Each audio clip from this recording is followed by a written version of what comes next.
نستغفره ونؤمن به ونتوكل عليه ونعوذ بالله من شرور أنفسنا ومن سيئات أعمالنا من يهده الله فلا مضل له ومن يضلله فلا هادي له ونشهد أن لا إله إلا الله وحده لا شريك له ونشهد أن سيدنا ومولانا محمدا عبده ورسوله صلى الله تبارك وتعالى عليه وعلى آله وأصحابه وبارك وسلم أما بعد حضرات علماء اکرام، محترم بزرگوں اور دوستوں، اللہ رب العزت کا بے حد فضل و کرم ہے، اس کا احسان ہے کہ اس نے ہمیں اپنی بے شمار مخلوقات میں سے انسان بنایا۔ اللہ کی اس دنیا میں لاکھوں کروڑوں مخلوقات ہیں، وہ جس شکل میں چاہتا اس شکل میں پیدا کر دیتا، لیکن اس نے اپنی سب سے اعلیٰ، سب سے اشرف المخلوقات انسان بنایا،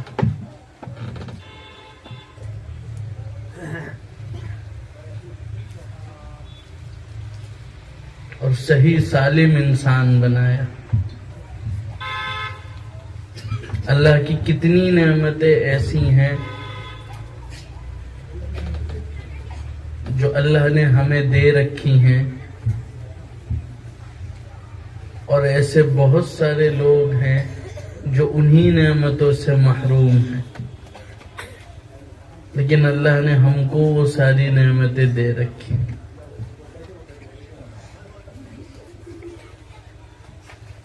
اور ایک دو نہیں، ایسی ہزاروں نعمتیں ہیں۔ صرف اس جسم کے اندر ہزاروں نعمتیں ہیں۔ صحیح سالم جسم عطا کرنا، یہی ایک بہت بڑی نعمت ہے۔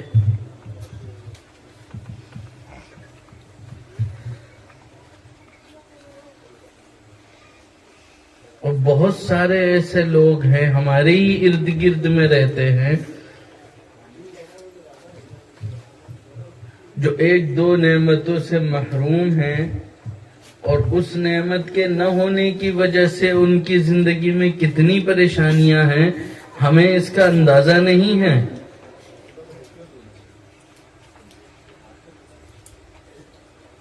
اور نہ کبھی ہم نے سوچا ہے اس بارے میں، یہ احساس ہی نہیں ہوا کہ صحیح سالم اللہ نے پورا جسم دے رکھا ہے، اور کتنے ایسے لوگ ہیں جو بہت سی نعمتوں سے محروم ہیں۔ دماغ صحیح دے رکھا ہے تو ہم صحیح سے یہاں پہ بیٹھے ہوئے ہیں،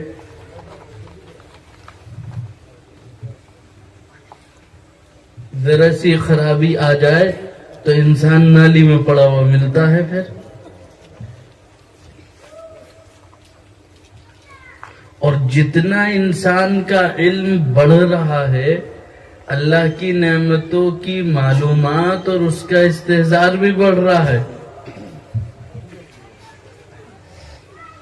پہلے ہمارے پاس اللہ کی نعمتوں کا علم کم تھا، اور جتنی معلومات اور علم اور تحقیق اور ریسرچ بڑھ رہی ہے تو نعمتوں کی گنتی بھی بڑھتی چلی جا رہی ہے۔ ایک واقعہ لکھا ہے ایک صاحب نے کہ ایک صاحب کے ہاں ایک دوسرے شخص جو ہے وہ مہمان ہوئے، تو انہوں نے کھانے پینے کا انتظام کیا۔ رات میں قیام انہی کے ہاں ہونا تھا، وہ انہوں نے رات میں انتظام کر کے کھلا پلا کے اور بستر تیار کر کے وہ چلے گئے. صبح میں جب وہ آئے تو انہوں نے دیکھا کہ وہ کرسی پر بیٹھے ہوئے ہیں اور سو رہے ہیں. انہوں نے سوچا ذاکر شاغل آدمی ہے، شاید تہجد میں اٹھ گئے ہوں گے، اور پھر ایسی بیٹھے بیٹھے آنکھ لگ گئی. فجر کی نماز ہوئی، فجر کی نماز پڑھ کے وہ لوگ آئے بیٹھے تو انہوں نے تذکرتاً پوچھا کہ بھئی آپ کرسی پہ تھے، کب اٹھے، کیسا رہا، نیند صحیح آئی؟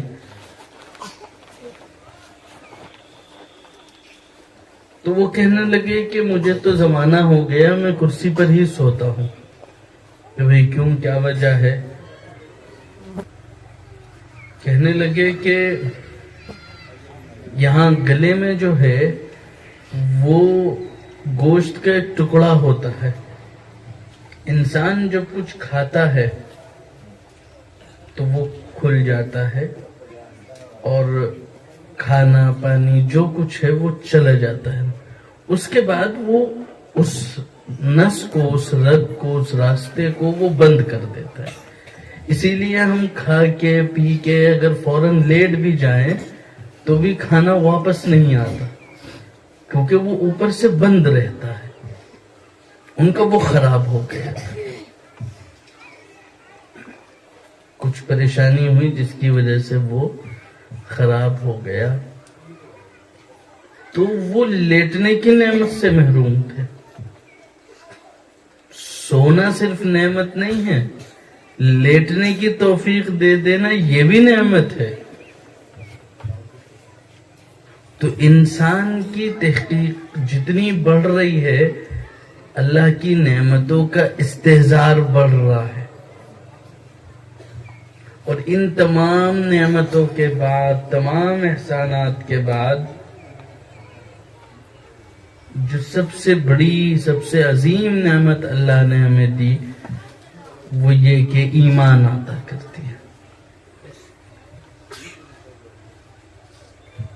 وہ دنیا کی ساری نعمتیں عطا کر دیتا اور خدا نخواستہ ایمان لے لیتا تو بیکار تھا. یہ زندگی وبال جان بن جائے گی. چند دنوں کی زندگی ہے، ختم ہو جائے گی اور اس کے بعد ہمیشہ ہمیش کی جہنم.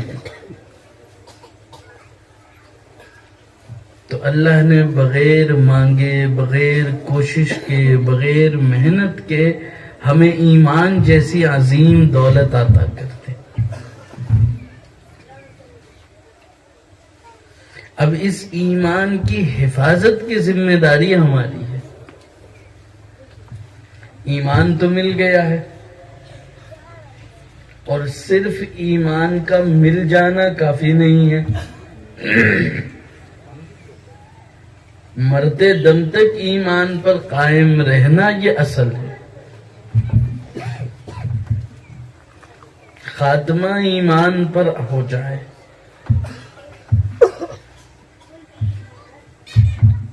تو زندگی کا مقصد مکمل ہو جائے گا. تو ایمان کی حفاظت کی ذمہ داری ہماری ہے. اور انسان دنیا میں جس چیز کے لیے کوشش کرتا ہے اللہ تعالیٰ اس کو وہی چیز عطا کرتے ہیں. دنیا کے لیے کوشش ہوتی ہے تو دنیا ملتی ہے، آخرت کے لیے کوشش ہوتی ہے تو آخرت بھی ملے گی.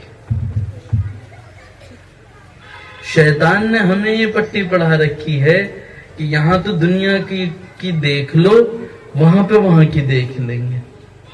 وہاں پہ وہاں کی نہیں دیکھی جائے گی، وہیں کی دیکھنے کے لیے یہاں بھیجا گیا ہے کہ جیسی یہاں ہوگی ویسے ہی وہاں ہوگی. یہ آزمائش کا گھر ہے، امتحان کا گھر ہے. اسی لیے تو بھیجا گیا ہے کہ پتہ چلے کہ کون اچھا عمل کرنے والا ہے.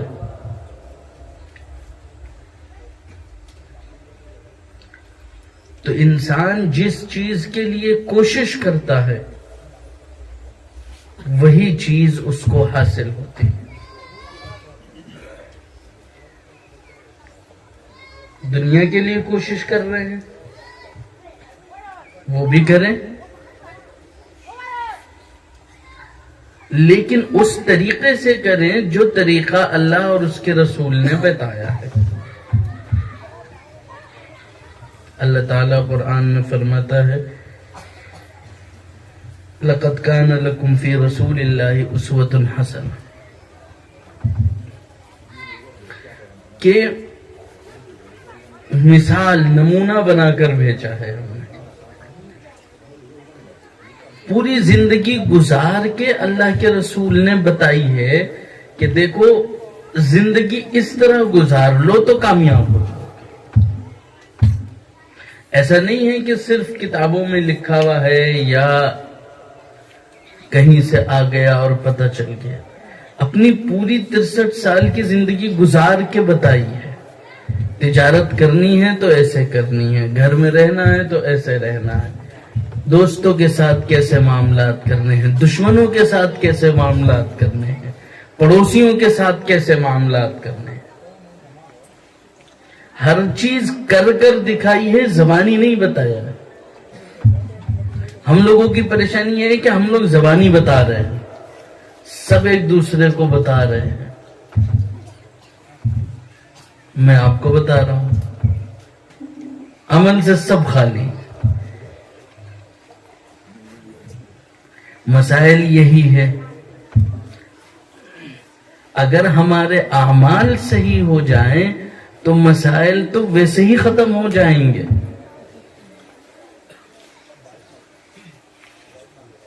اور اس کو صحیح کرنے کے لیے ہم تیار نہیں ہیں. روز بروز مسائل بڑھ رہے ہیں، پریشانیاں بڑھ رہی ہیں، مصیبتیں بڑھتی ہوئی دکھ رہی ہیں، لیکن انسان اس چیز کے لیے تیار نہیں ہے کہ وہ اپنے آپ کو بدلے. ہم تیار نہیں ہیں اس چیز کے لیے. ہماری خواہش یہ ہوتی ہے کہ کوئی باہر سے آئے گا اور ہماری چیزوں کو صحیح کر دے گا. باہر سے آ کے کوئی چیز نہیں صحیح ہوتی. اگر چیزوں کو صحیح کرنا ہے تو اپنا خود کرنا پڑے گا، اپنے آپ کو بدلنا پڑے گا. یہ فیصلہ کرنا پڑے گا کہ نہیں جناب ہم اس طریقے کی زندگی نہیں گزاریں گے، ہم ایسی زندگی گزاریں گے. اور جس دن یہ فیصلہ ہو جائے گا اس آدمی کی زندگی بدل جائے گی. اگر یہ فیصلہ ایک فرد کرتا ہے تو فرد کی زندگی بدلے گی. ایک گھر کرتا ہے تو گھر کی زندگی بدلے گی. ایک محلہ کرے تو محلے کی، اور شہر کرے تو شہر کی. یہ محلہ فیصلہ کر لے، یہ گاؤں فیصلہ کر لے کہ مجھے اپنے حالات بدلنے ہیں. جس دن یہ فیصلہ ہوگا اسی دن پھر یہ طے ہو جائے گا کہ بھئی یہ کریں گے ہم اور یہ نہیں کریں گے. اور اس چیز کی ہمیں ضرورت ہے، اور اس ضرورت کو ایسے پورا کرا جائے گا.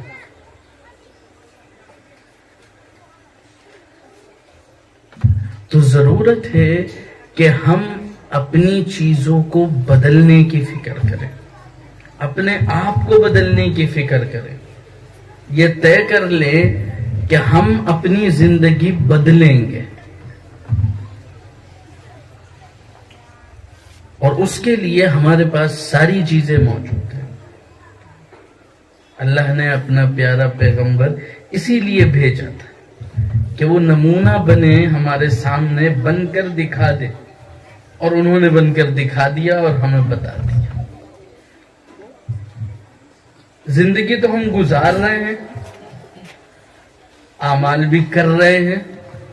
بھئی بزنس کرنے والے، تجارت کرنے والے تجارت کر رہے ہیں، کام کرنے والے کام کر رہے ہیں، کھا رہے ہیں، پی رہے ہیں، اٹھ رہے ہیں، معاملات کر رہے ہیں، ساری چیزیں کر رہے ہیں، بس ان کے طریقے کے مطابق کر لینا ہے۔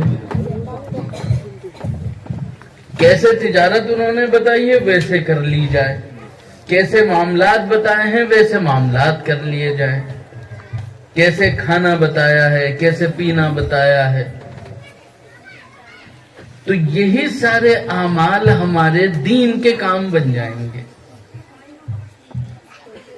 تجارت بھی دین بن جائے گی۔ بس آدمی یہ دیکھ لے کہ ہم کس طریقے سے تجارت کر رہے ہیں۔ جھوٹ بول کے تو نہیں تجارت کر رہے ہیں، محنت کر رہے ہیں، اور صبح سے شام تک ہم نے محنت کری اور ہم جھوٹ بول کے محنت کرتے رہے تو ایک جائز چیز بلکہ ثواب والی چیز کو ہم نے ناجائز کر لیا، ایک چھوٹی سی چیز کی وجہ سے، اس جھوٹ کی وجہ سے۔ اس جھوٹ کو چھوڑ دیا جائے تو یہی تجارت جو ہے وہ ثواب کا کام بن جائے گی۔ اس طرح ساری چیزیں ہیں، اور انسان جس طریقے کی زندگی گزارتا ہے اس کی موت بھی ویسے ہی آتی ہے۔ جس چیز کے لیے کوشش کرتا ہے وہی چیز ملتی ہے۔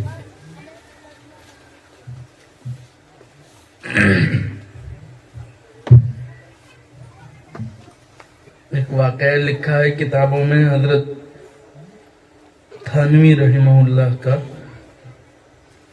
کسی نے حضرت سے کہا کہ حضرت فلاں شخص جو ہے وہ آپ کو گالی دے رہا تھا،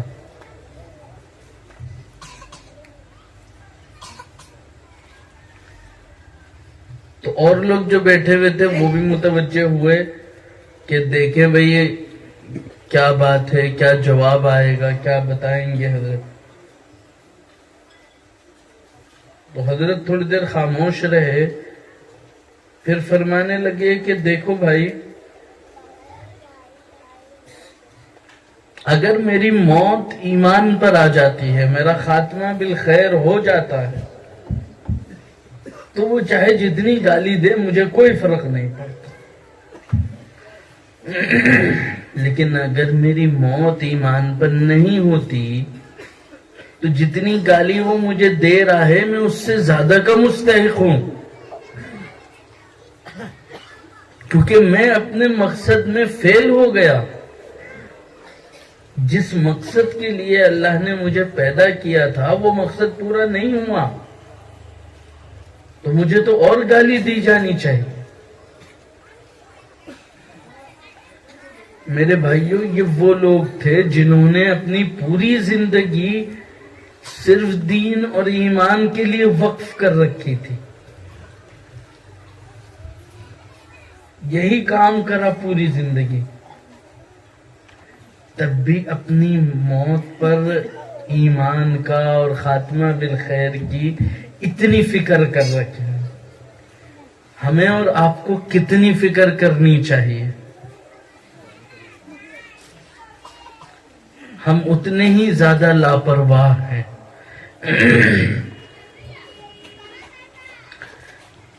تو میں یہ عرض کر رہا تھا کہ اللہ نے ہمیں اتنی نعمتیں عطا کر رکھی، ان تمام نعمتوں پر ایمان بھی عطا کر دی،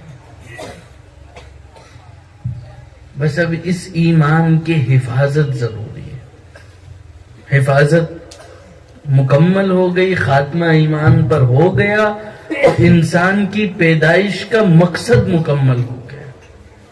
فرماتے ہیں الدنیا خلقت لکم، کہ یہ دنیا جو ہے تمہارے لیے بنائی گئی ہے۔ تو انسان کے لیے تو دنیا بنائی گئی، دنیا کی پیدائش کا مقصد وہ انسان ہے۔ اب سوال ہوتا ہے کہ پھر انسان کی پیدائش کا مقصد کیا ہے؟ تو فرماتے ہیں وَإِنَّكُمْ خُلِقْتُمْ لِلْآخِرَةِ، کہ تمہاری پیدائش کا مقصد آخرت ہے۔ تمہاری پیدائش کا مقصد اللہ کی معرفت ہے، آخرت کے لیے تم کو پیدا کیا گیا، اس لیے پیدا کرا گیا ہے کہ پتہ چلے کون اللہ کا بندہ ہے اور کون شیطان کا بندہ ہے، کون اللہ کی مرضی کے مطابق اپنی زندگی گزار رہا ہے اور کون شیطان کی مرضی کے مطابق اپنی زندگی گزار رہا ہے۔ ایسا تو ممکن نہیں ہے کہ زندگی تو گزاری جائے شیطان کی مرضی کے مطابق اور مل جائے اس کو نعمتیں۔ تو اگر آخرت میں کامیابی چاہیے تو انسان کو اپنی زندگی اللہ کی مرضی کے مطابق گزارنی پڑے۔ دعا کریں کہ اللہ تعالی ہم سب کا خاتمہ ایمان پر فرمائے، اپنا بندہ بنائے، آمین۔ وآخر دعوانا الحمدللہ رب العالمین۔